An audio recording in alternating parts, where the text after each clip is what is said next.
Hey boys and girls, I didn't eat my lima beans last night and I woke up like this. Today I will be reading and discussing A Bad Case of the Stripes by David Shannon.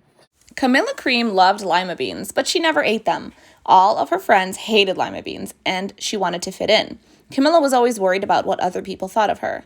Today, she was fretting even more than usual. It was the first day of school, and she couldn't decide what to wear.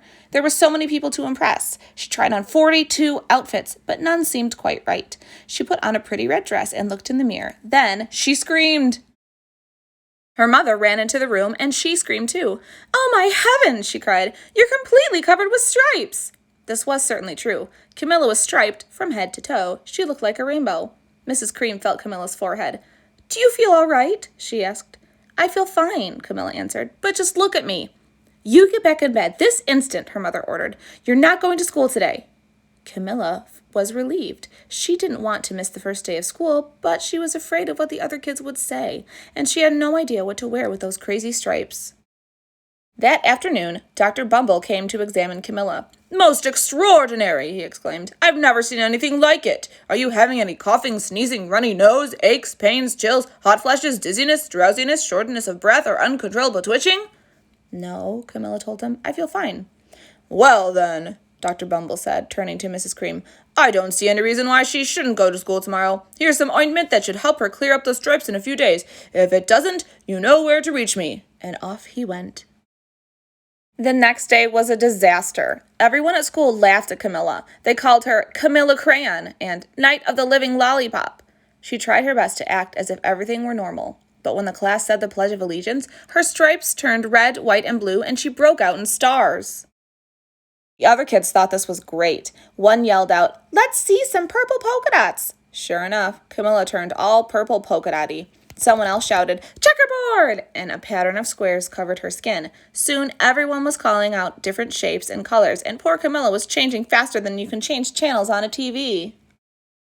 That night, Mr. Harms, the school principal, called. "I'm sorry, Mrs. Cream," he said. "I'm going to have to ask you to keep Camilla home from school. She's just too much of a distraction, and I've been getting calls from other parents. They're afraid those stripes might be contagious." Camilla was so embarrassed. She couldn't believe that 2 days ago everyone liked her. Now nobody wanted to be in the same room with her. Her father tried to make her feel better. "Is there anything I can get you, sweetheart?" he asked. "No, thank you," sighed Camilla. What she really wanted was a nice plate of lima beans, but she had been laughed at enough for one day. Well, yes, I see," Dr. Bumble mumbled when Mr. Cream phoned the next day. "I think I better bring in the specialist. We'll be right over." About an hour later, Dr. Bumble arrived with 4 people in long white coats. He introduced them to the Creams. "This is Dr. Grupp, Dr. Sponge, Dr. Cricket, and Dr. Young." Then the specialist went to work on Camilla. They squeezed and jabbed, tapped and tested. It was very uncomfortable. "Well, it's not the mumps," concluded Dr. Grupp. "Or the measles," said Dr. Sponge. "Definitely not chickenpox," put in Dr. Cricket. "Or sunburn," said Dr. Young. "Try these," said the specialists. They each handed her a bottle filled with different colored pills. "Take one each before bed," Dr. Grubb said. Then they filed out the front door, followed by Dr. Bumble. That night, Camilla took her medicine. It was awful. When she woke up the next morning, she did feel different, but when she got dressed, her clothes didn't fit right. She looked in the mirror, and there, staring back at her, was a giant multicolored pill with her face on it. Dr. Bumble rushed over as soon as Mrs. Cream called, but this time, instead of the specialists, he brought in the experts.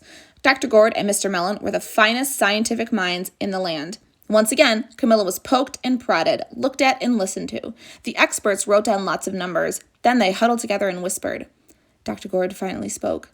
"It might be a virus," he announced with authority. Suddenly, fuzzy little virus balls appeared all over Camilla. "Or possibly some form of bacteria," said Mr. Mellon. Out popped squiggly little bacteria tails. "Or it could be a fungus," added Dr. Gord. Instantly, Camilla was covered with different colored fungus blotches. The experts looked at Camilla, then at each other.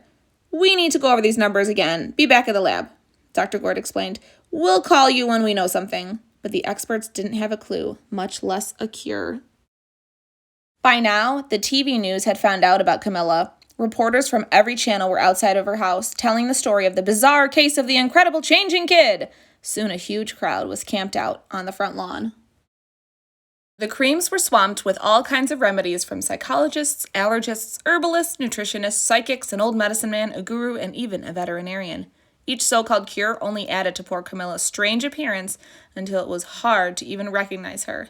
She spreaded roots and berries and crystals and feathers and a long furry tail, but nothing worked.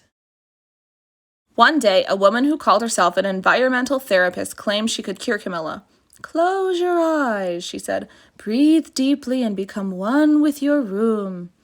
"I wish you hadn't said that," Camilla groaned. Slowly, she started to melt into the walls of her room. Her bed became her mouth. Her nose was a dresser. 2 paintings were her eyes. The therapist screamed and ran from the house.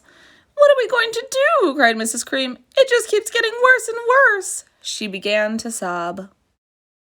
At that moment, Mr. Cream heard a quiet little knock at the front door. He opened it, and there stood an old woman who was just as plump and sweet as a strawberry. "Excuse me," she said brightly, "but I think I can help."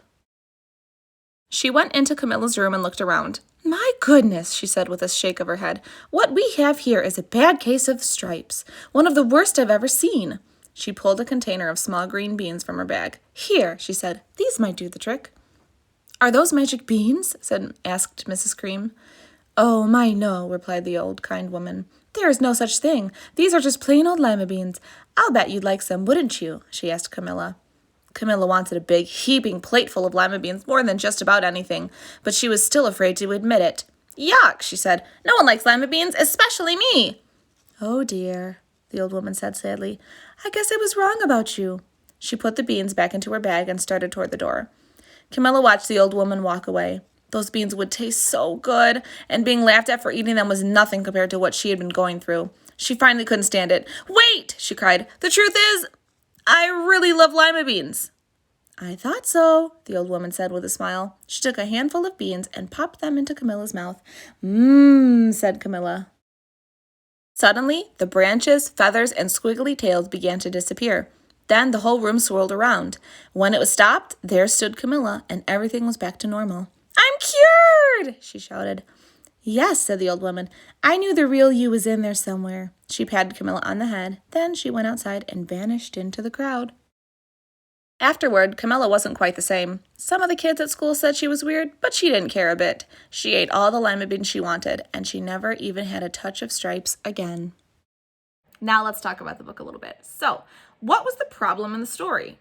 Poor Camilla was changing. There was this strange sickness she had. No one knew what was going on. They couldn't figure out what to do to make her feel better, and they tried and tried and tried. But thank goodness there was a solution to the problem. What was that solution? Remember, towards the end, a nice lady came over and told her about the lima bean problem. This whole time, Camilla was thinking that people were going to make fun of her for eating lima beans. I've never heard of such a thing, but she was worried about being herself. And this woman suggested all you need to do is just be yourself. Say that you like lima beans, it's okay. And as soon as she had those lima beans, back to normal. Although she did keep a little bit of that stripe with her always, maybe to remember to always be herself. Just in case this is the first time you are reading a David Shannon book with me, I'm going to tell you about a dog named Fergus. Fergus is a little white dog that shows up in all of David Shannon's books. Sometimes he's a part of the characters in the story. Sometimes he's in the background. Sometimes he's a little ornament or a drawing. Well, I noticed Fergus in this book twice. Did you see him? The first time he showed up was on this page when the news crew came. Do you see Fergus? Right over here by my thumb. There he is. And the second time he showed up was right at the end. Right there in the background while Camilla is eating her lima beans. I hope you enjoyed the book today. Thank you for reading and learning with me, and I will see you next time. Goodbye.